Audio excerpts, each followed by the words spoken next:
They say you should never trust someone who wants to be you.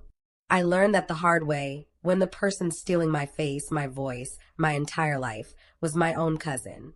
Welcome to the last lesson. If you're new here, hit subscribe for powerful, real life stories about betrayal, karma, and the lessons that changed everything. Let's get into it. I need you to understand something before I tell you this story. When it started, I didn't see it coming. How could I? Maya wasn't just anyone. She was family. She was my little cousin, the girl who used to follow me around at family gatherings with wide, admiring eyes. The girl who asked me about college, about fashion, about how I did my makeup. The girl I thought I was helping. I thought I was being a good role model. I didn't realize I was being studied. Let me take you back to where it all began, about a year and a half ago, when I was 20 and Maya had just turned 19. I was in my third year of college, living in a small apartment near campus, juggling classes, and my growing social media presence. Nothing huge. I had around 30,000 followers on Instagram at the time. I posted lifestyle content, fashion inspiration, little motivational captions about self-love and independence. It wasn't my job, but it felt good. It felt like I was building something that was mine. Maya, on the other hand, was still living at home. She graduated high school but hadn't figured out what came next. No college plans, no real direction. And honestly, I felt for her. I knew what it was like to feel lost. So when she started reaching out more, texting me, asking for advice, wanting to hang out, I was happy to be there for her. Our families had always been close. Her mom and my mom were sisters, and we grew up spending weekends together, birthdays, holidays, all of it. But Maya and I weren't super close as kids. She was quieter, more reserved. I was the loud one, the confident one, the one who got the scholarships, the compliments, the attention. I never thought much about it back then. I just assumed we were different people. But somewhere along the way that shifted. It started small, innocent even.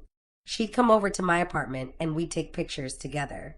She loved my clothes, my jewelry, the way I styled my space. I didn't mind. Honestly, I was flattered. It felt good to be admired by someone who looked up to me. I let her borrow my jackets, my accessories. I showed her how I edited my photos, which apps I used, how I planned my content. She'd sit on my bed with her phone out, watching me work, asking questions like she was taking notes. "How do you come up with your captions?" she'd ask. "I just write what I'm feeling," I'd say. Authenticity, you know? People connect with real emotion. She'd nod slowly, like she was absorbing every word. Looking back now, I see it. The way she'd screenshot my posts. The way her eyes would linger a little too long on my phone screen. The way she started dressing like me, not just similar styles, but exact pieces. She'd show up wearing the same jacket I posted in a week earlier. The same boots. The same hairstyle. At first, I laughed it off. "Okay, copycat," I'd tease, nudging her playfully. She'd smile, shrug. "I just think you have great taste." And I believed her. Because why wouldn't I? Family doesn't hurt you like that. Family doesn't cross those lines. Or so I thought. The red flags were there. I just didn't want to see them. There was this one time. I remember it so clearly now. We were at a family dinner. One of those big Sunday gatherings at my aunt's house, the kind where everyone's talking over each other and the table's covered in too much food. Maya and I were sitting next to each other, scrolling through our phones between conversations, and my mom leaned over. "You two look like twins now," she said, smiling. "Maya's really coming into her own." I glanced at Maya. She was wearing a version of my outfit from 2 days ago. Same color palette. Same vibe. She caught me looking and smiled, this small, secretive smile that made something twist in my stomach. But I pushed it down. She's just finding her style, I told myself. She'll grow out of it. Another time, I posted a caption about self-worth. Something I'd written from the heart after a hard week. It said, "You don't need anyone's permission to take up space. Your existence is not a burden. You are allowed to shine." 2 days later, Maya posted a photo. Not of her, just a random aesthetic shot, with a caption that was almost word for word what I'd written. Just rephrased slightly. When I saw it, I felt this weird chill. I texted her, "Hey, did you get inspired by my caption? LOL." She replied immediately. OMG, yes. You write so beautifully. Hope that's okay. What was I supposed to say? No, you can't be inspired by me? That felt ridiculous. So I just sent back a heart emoji and left it alone. But it kept happening. She'd ask me weirdly specific questions. Like, what time do you usually post? Or how do you decide what to share and what to keep private? Or do you ever feel like people online know the real you? I thought she was just curious, maybe thinking about starting her own account. I didn't realize she was building a blueprint. There was this shift happening, too, in the way she looked at me. It's hard to explain, but it wasn't admiration anymore. It was something else, something heavier, like she was studying me, measuring herself against me.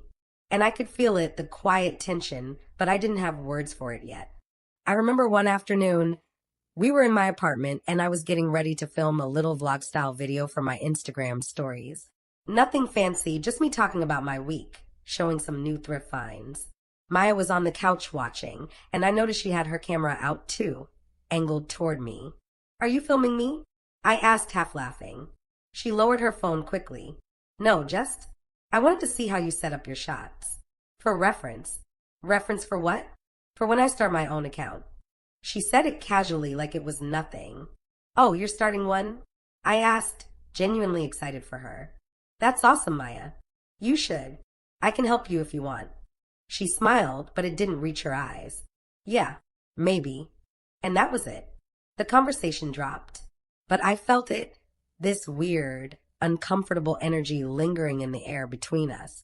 I wish I'd trusted that feeling. I wish I'd asked more questions. But I didn't. Because she was family. Because I wanted to believe the best in her. Because somewhere deep down, I thought that maybe, just maybe, if I kept being kind, kept being supportive, she'd find her own path. Her own voice. I didn't know that she'd already decided. She didn't want her own path. She wanted mine. And she was willing to do whatever it took to have it. But I didn't see that yet. Not in chapter 1 of this story. Not in the trust phase, where everything still felt salvageable. Where I still believed that family meant loyalty and love meant honesty. I was wrong. And very soon, I'd find out just how wrong I was. The girl in my mirror. The day I found out, I was sitting in my campus library, studying for midterms. My phone buzzed. A text from Jessica, a mutual friend who'd known both Maya and me since we were kids. Hey, is this you? Why do you have 2 accounts? Attached was a screenshot. I stared at it, confused. It was an Instagram profile. The username was something like @maya.lifestyle, not my handle. But the profile picture? That was my face. My photo. One I'd taken 3 months ago in my apartment, wearing a cream sweater, golden hour light streaming through my window. My heart started pounding. I clicked the screenshot to zoom in. The bio read, 21, fashion and lifestyle, living my truth. That's my age. Those are my interests. That's even similar to my actual bio. I scrolled through the screenshots Jessica had sent. Post after post. My photos. My outfits. My captions, some word for word. Others just slightly rephrased. Pictures I'd taken in my apartment, at coffee shops, on campus. But they weren't on my account. They were on hers. She had 15,000 followers. 15,000. People who thought she was me. People who were liking, commenting, believing this was her life. I felt like I couldn't breathe. My hands were shaking as I typed back to Jessica, that's not me. That's my cousin. 3 dots appeared immediately. Then what? Are you serious? She's been posting like it's her for months. Months. I opened Instagram, my fingers fumbling, and searched for the account. There it was, @maya.lifestyle. Public. Thriving. I clicked through the posts, my stomach twisting tighter with every swipe. There was the photo of me in my favorite black dress, the one I wore to my friend's birthday dinner. Caption, felt beautiful tonight. Sometimes you just need to dress up for yourself. I wrote that. Those were my words. Another post, me holding a coffee cup at the cafe near campus, sunlight on my face. Her caption, mornings like these remind me why I'm grateful. I wrote that too. After a really hard week. It meant something to me. She'd stolen it, stripped it of its meaning, and pasted it under my face like it was nothing. I kept scrolling. There were comments, hundreds of them. You're so pretty. Goals, honestly. Where's your dress from? You inspire me so much. And she was replying, as me, thanking people, giving advice, talking about her life, my life.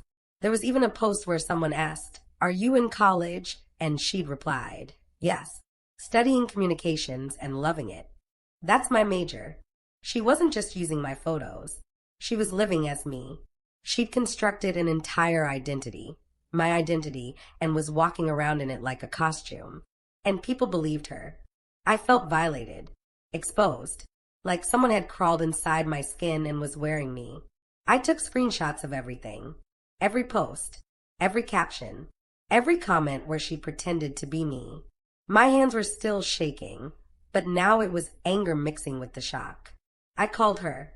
It rang 4 times. She answered, her voice light and casual. "Hey, what's up?" "Maya."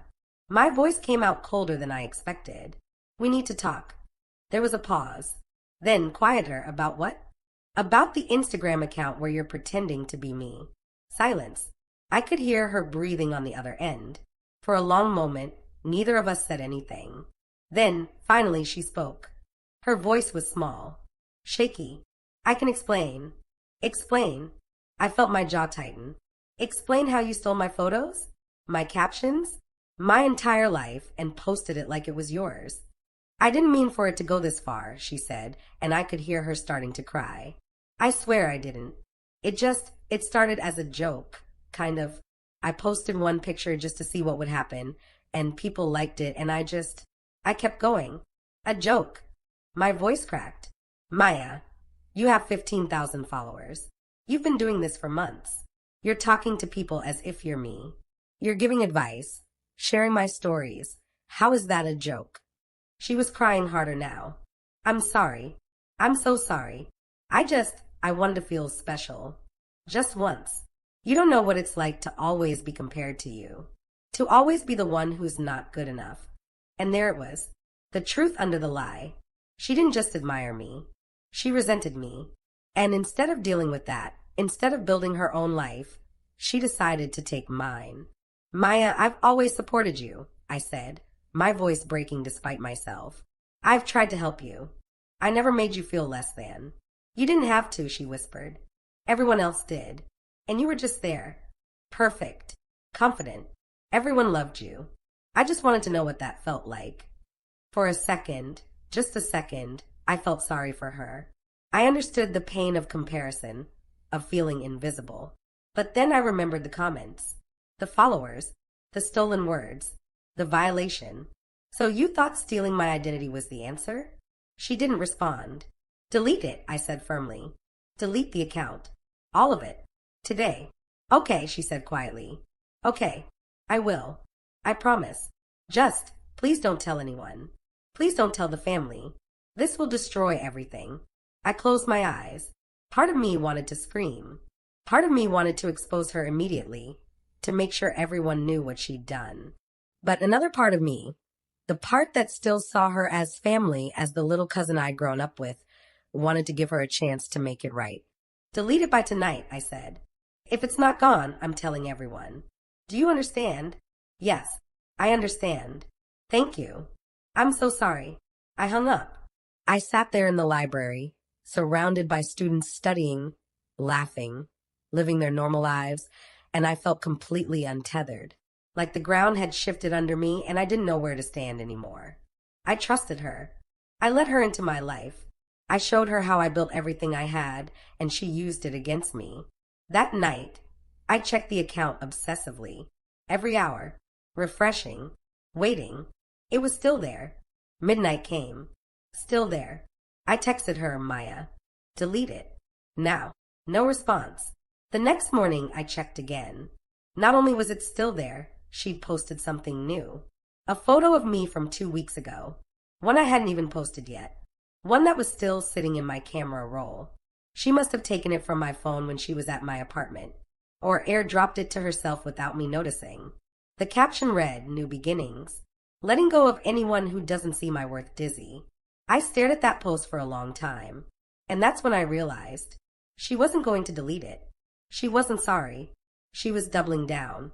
She blocked my number, blocked me on Instagram, cut off every line of communication. And she kept posting, kept pretending, kept living as me. I sat on my apartment floor, phone in hand, and I felt something shift inside me. The sympathy I'd felt? Gone. The guilt about possibly ruining her reputation? Gone. She made her choice, and now I had to make mine. I could have exposed her right then. I could have posted side-by-side comparisons, tagged her, let the internet do what it does best. But something stopped me. Maybe it was pride. Maybe it was strategy. Or maybe, deep down, I knew something she didn't. You can't build a house on a foundation of lies. Eventually, the whole thing collapses. And I didn't need to be the one to push it. I just needed to wait. Because here's the thing about people who steal identities. They get comfortable. They get careless. They start to believe their own lies. And Maya? She was about to learn that the hard way. So I watched. Silently. From the shadows. I watched her dig her own grave. One post at a time. And I waited for the moment when everything would come crashing down. I didn't have to wait long. I want you to understand something about revenge. Real revenge isn't loud. It isn't messy.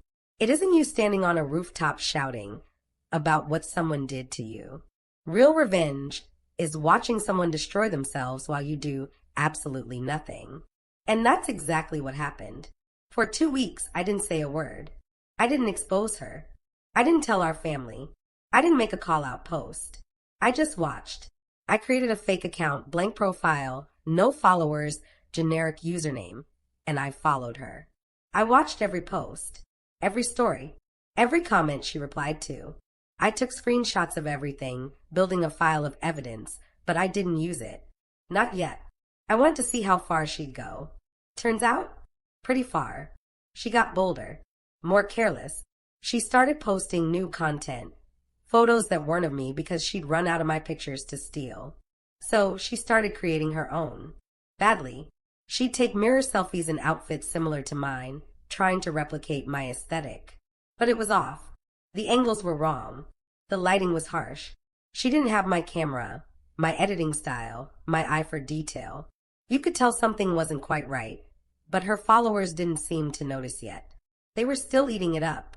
Then she made her first major mistake. She posted a photo that she'd clearly pulled from someone else's account. Some girl with a similar look, similar style. Maya cropped it, filtered it, and posted it as her own. The caption was about self-love and being authentic. The irony was almost funny. Almost. A few people in the comments started asking questions. This doesn't look like your usual setup, and is this a new apartment? She scrambled, replied with vague answers. Just trying new things, and change is good. But the cracks were starting to show. Then came the brand deal. A small sustainable fashion company, one that I'd actually worked with before, reached out to her account via DM. They wanted to collaborate, send her free products in exchange for a post and some stories. I know this because one of my friends who works in PR told me. The brand had reached out to her 2 months ago, and when she saw Maya's account, she recognized my photos immediately. She messaged me, do you know someone's impersonating you? I told her the situation, and I told her to let it play out. The brand asked Maya for a video call to discuss the partnership. Standard procedure, they wanted to meet the influencer, talk about the collaboration, make sure it was a good fit. Maya panicked. I watched her stories go silent for 2 days. No posts, no updates. Then suddenly, she posted a long caption about taking a mental health break and stepping back from social media. But she didn't step back. She just stalled. The brand followed up. According to my friend, they sent multiple emails asking to reschedule the call. Maya kept making excuses. I'm sick. I'm traveling. Family emergency. Finally, the brand got suspicious. They did what any smart company would do. They reverse image searched her photos.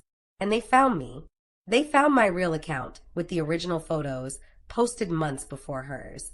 The exact same images. The exact same captions. The brand didn't just drop her. They publicly called her out. They posted on their Instagram story.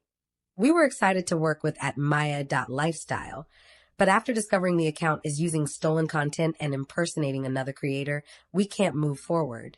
We stand for authenticity and transparency, values this account clearly doesn't share. To the real creator behind these photos, we'd love to connect with you. They tagged my actual account, and just like that, the floodgates opened. Her followers started investigating. It took them less than an hour to find me, to compare the accounts side by side, to see that every single one of her photos, her captions, her entire aesthetic, it all came from me. The comments on her posts turned brutal. You're a catfish. This is literally stolen content. How pathetic do you have to be to steal someone's entire life? Who even are you?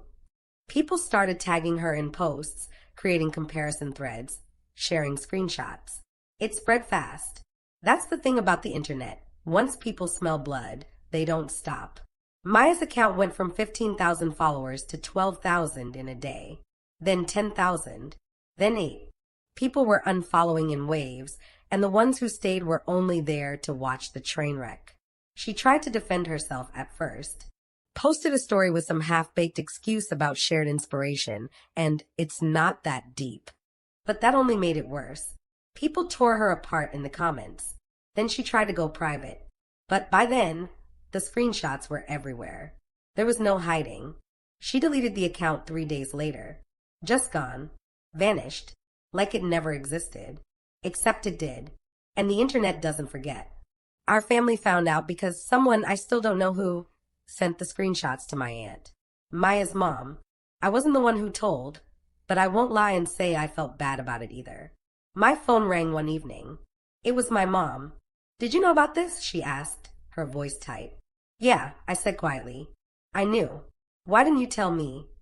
Because I wanted to give her a chance to fix it herself. She didn't. There was a long silence. Then my mom sighed. Your aunt is devastated. Maya won't come out of her room. She's not talking to anyone. I didn't know what to say to that. Part of me felt bad. She was still my cousin, still family.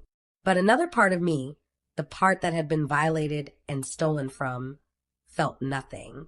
She did this to herself, Mom, I said finally. I know, my mom replied. I just wish it hadn't come to this. But it did, because Maya made choices. And choices have consequences. The family gatherings changed after that. Maya stopped coming. At first, people said she was going through something and needed space. But eventually the truth came out. The cousins knew. The aunts and uncles knew. Everyone knew what she'd done. And the worst part? She didn't just lose her fake followers. She lost the real people too. Friends distanced themselves. People looked at her differently. She became the girl who pretended to be someone else because she couldn't stand being herself. That's the thing about trying to live someone else's life. You don't just lose the fake version. You lose the real one too. As for me, I didn't gloat. I didn't make a victory post. I didn't even address it publicly. The brand that exposed her reached out to me privately, apologized for the confusion, and we ended up working together. But I didn't do it for revenge. I did it because it was an opportunity I'd earned on my own. The only thing I posted was a simple message on my Instagram story, a few days after everything settled. It said, authenticity always wins. Stay true to yourself.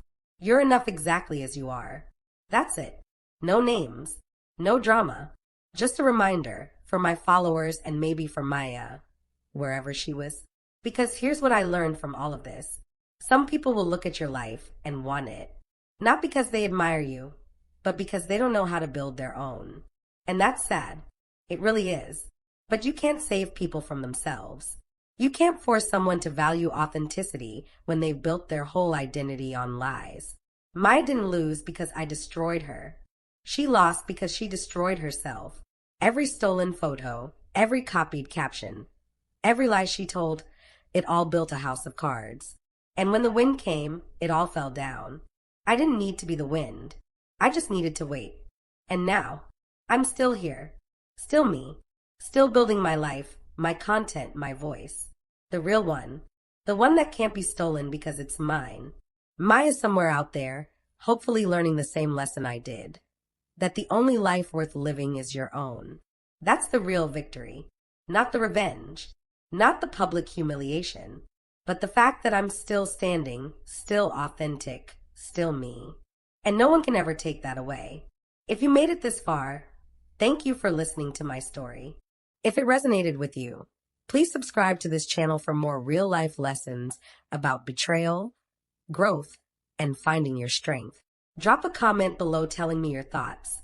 I read every single one. And remember, your story matters. Your truth matters. Don't ever let anyone steal that from you. Stay strong, stay real, and I'll see you in the next one.